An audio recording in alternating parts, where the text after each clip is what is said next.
Welcome everyone to the first of the Morgan County, West Virginia Bicentennial 2020 lectures.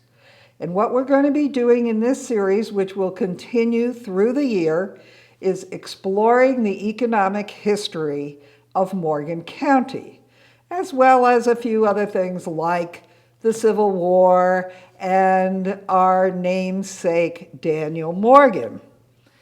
So, our funders for all of these various activities, including the lecture series that we would like to thank, are the Morgan County Commission, Travel Berkeley Springs, the Two Rivers Giving Circle, FAST, the Museum of the Berkeley Springs, and the West Virginia Humanities Foundation. Today, we're going to start by talking about the heart and soul of Morgan County, 1900 to 1950, the tomato growing and canning industry. I am going to turn this over to Kate Lehman, who found her interest in the tomato industry in Morgan County by serving as a docent here at the Museum of the Berkeley Springs.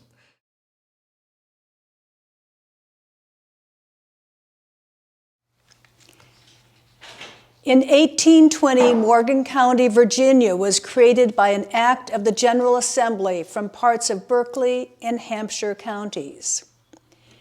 The first English settlers had arrived nearly a century earlier. Because most of these pioneers were squatters, there is no record of their names or what they might have done here. Historians believe that the first cabin in the county was built in 1745. People who traveled through this area began to send letters back east about the warm springs, which were thought to have healing properties. These springs are located in what is now Berkeley Springs State Park. The owner of the land was Thomas Fairfax. Worried about squatters, in 1784, Fairfax arranged for the Eastern Panhandle to be surveyed.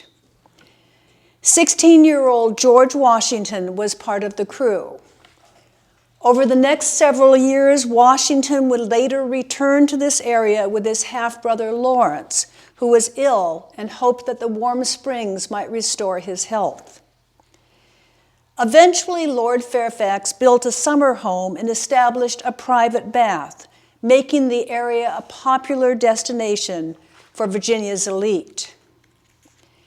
The area's population increased during and immediately after the American Revolutionary War as wounded soldiers and others came to this area with the hope that the warm springs truly did have medicinal qualities. A decree passed by the Virginia House of Burgess declared that the springs would always be opened and available to the public at no charge. That law still holds.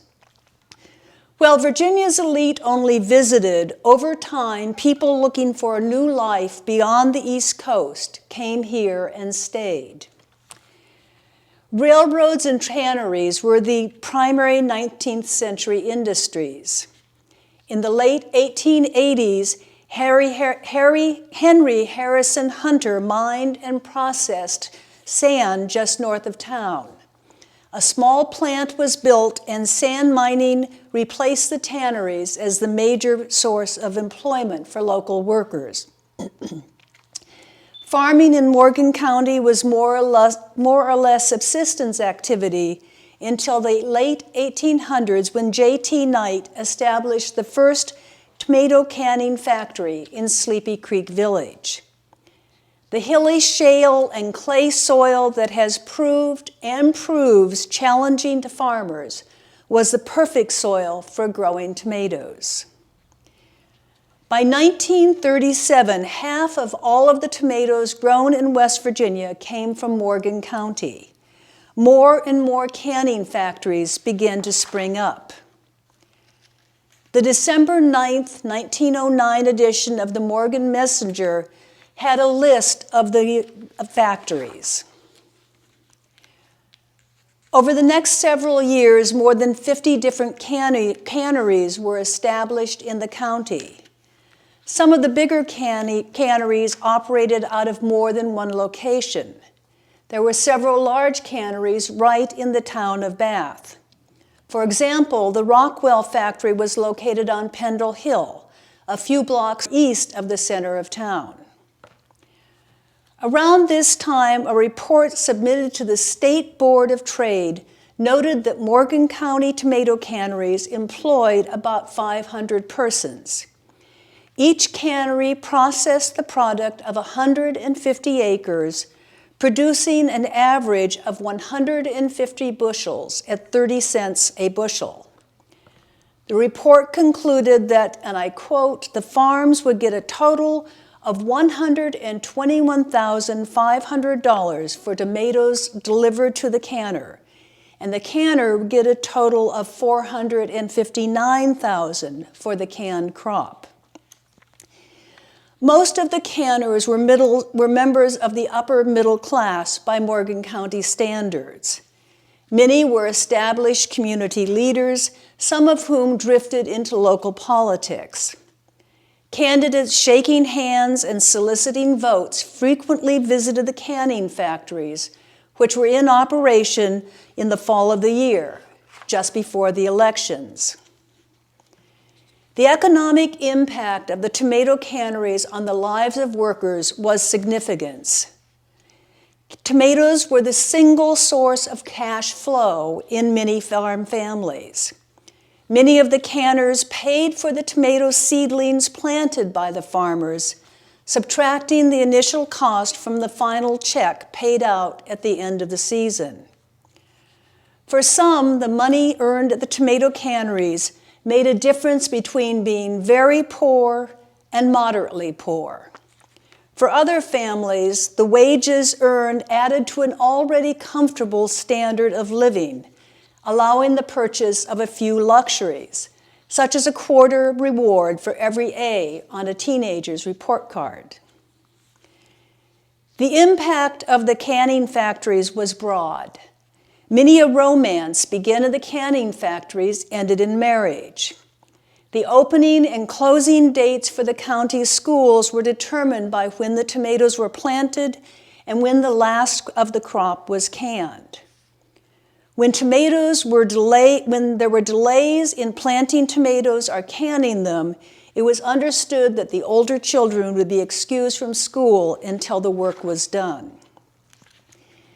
At a time when few women worked outside of the home, seasonal jobs in the canneries were deemed to be socially acceptable.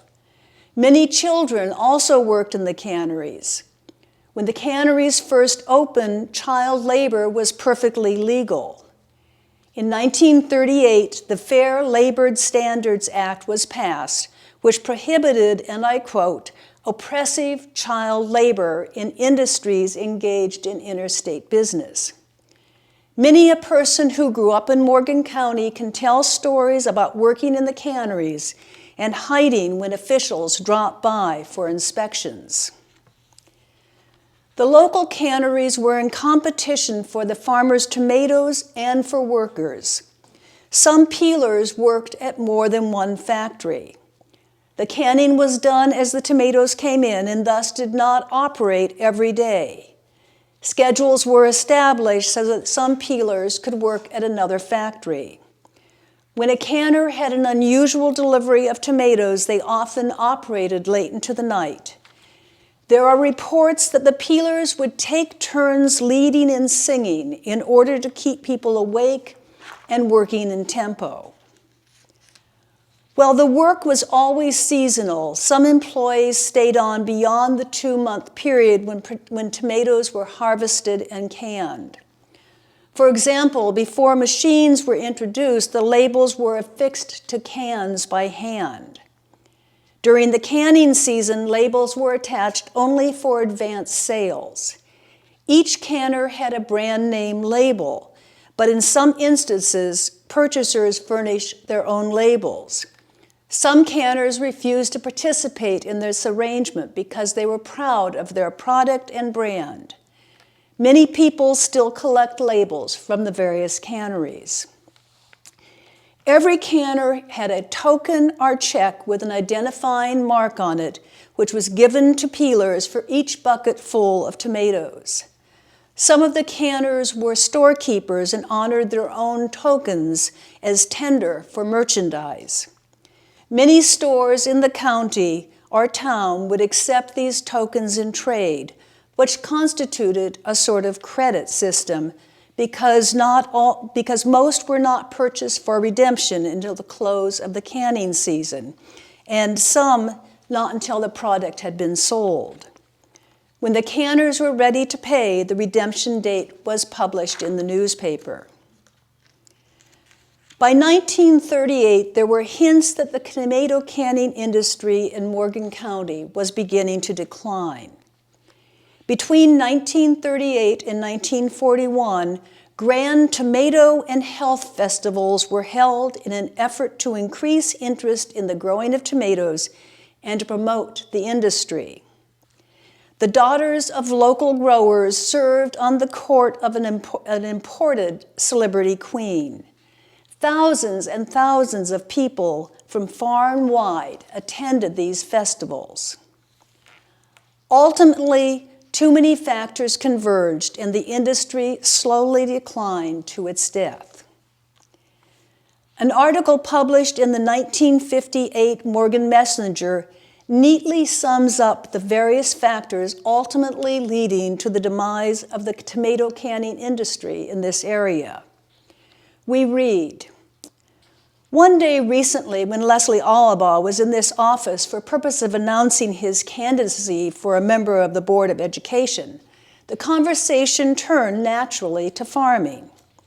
He told us that he and his brother Paul have set 75 acres to tomatoes on their farms.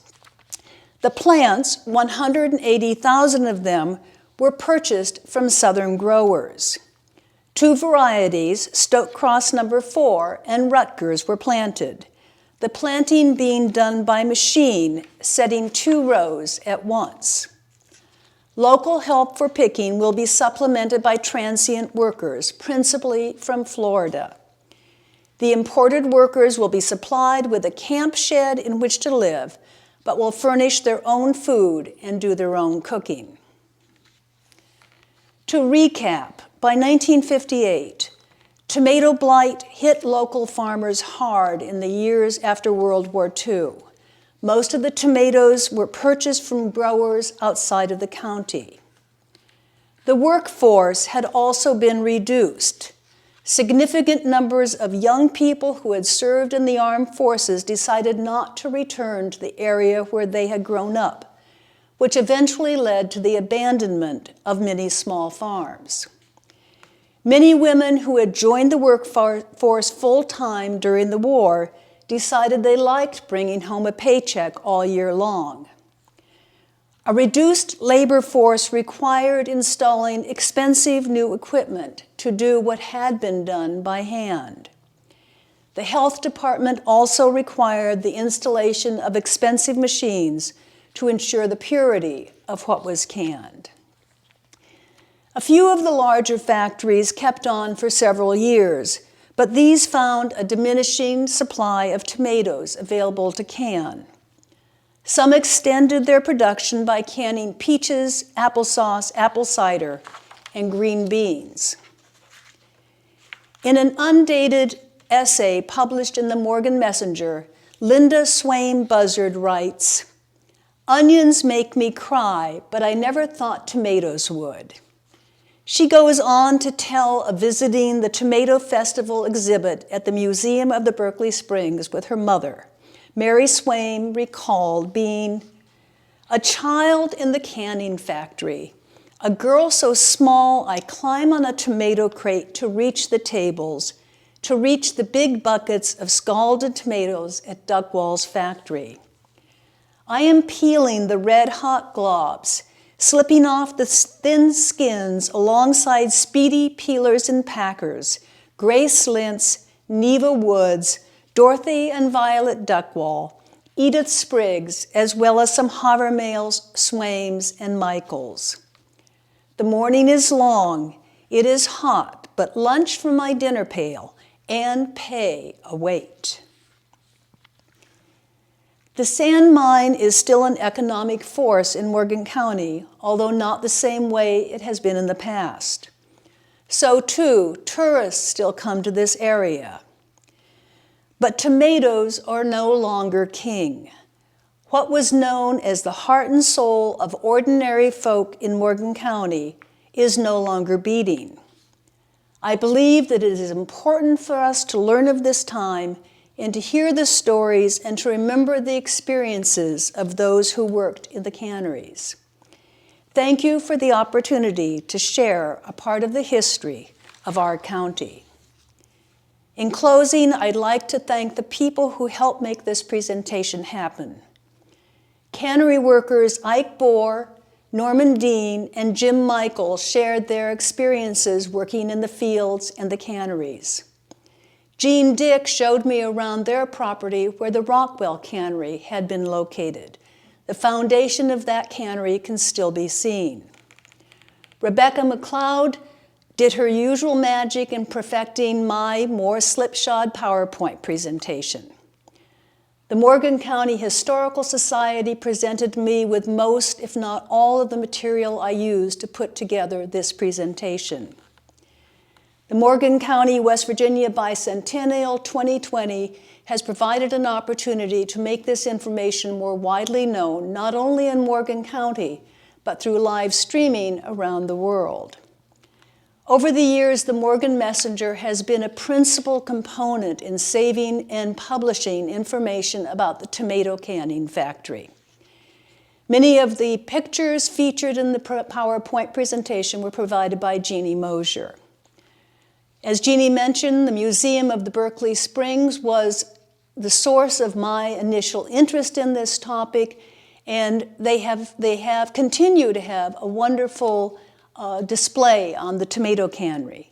And finally, I was first asked to make this presentation by the WVU Extension of Master Gardeners of Morgan County. Again, I appreciate this opportunity to share about the heart and soul of Morgan County, 1900 to 1950. Thank you, Kate. Great job. And I do have to say, tomatoes still grow really well in Morgan County. And if you come to our farmers market, when they've been harvested, you will get a chance to try them out. And for those of you who like to garden by planetary circumstances, today, March 21st, 2020, is a great day to start planting your tomatoes inside so they'll be ready to go out by the middle of May.